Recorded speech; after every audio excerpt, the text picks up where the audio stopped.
Hello guys and welcome to another episode of Attorney V's Cards and Collectibles vlog. This is Attorney V and today guys we are here at the biggest toy convention here in the Philippines.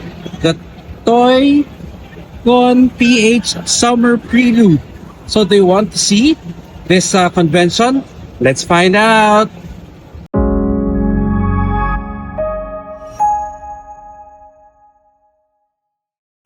So hello guys, we are here at the start. So makikita nyo guys, ang daming cosplayer.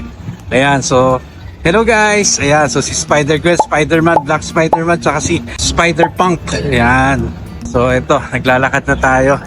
Ayan guys, Legendary P Studios nandito.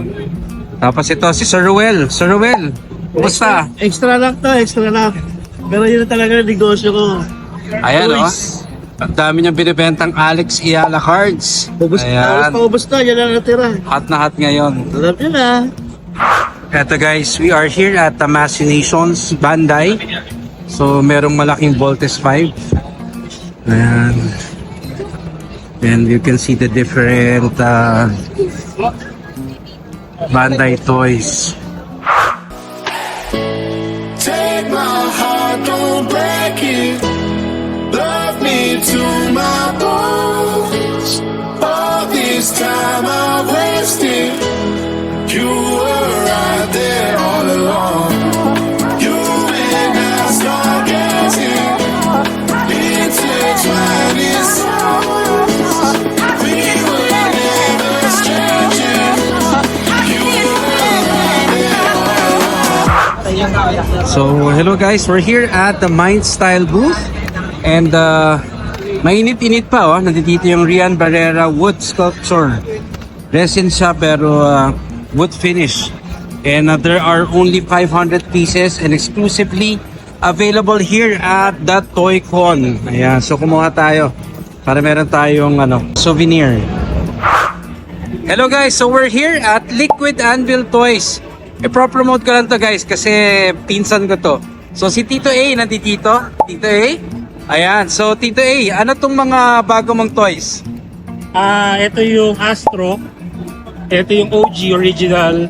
Tapos ang bago ko ngayon is si Javi. Si Jollibee? And then Mickey Mouse. Mickey Mouse, name as Morty. Morty pala, Morty. Dahil siya si Mortimer Mouse. Ayan guys ha. Guys, if you have time, go to ToyCon. Ayan, Bag Boy. Yan ang name. Soon to be a legend. Yan. Liquid Anvil Toys by Tito A. Yan si Bag Boy.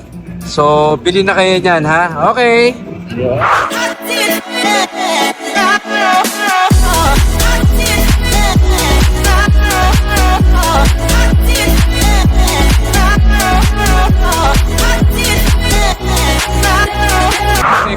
Hello guys, this is a nice surprise.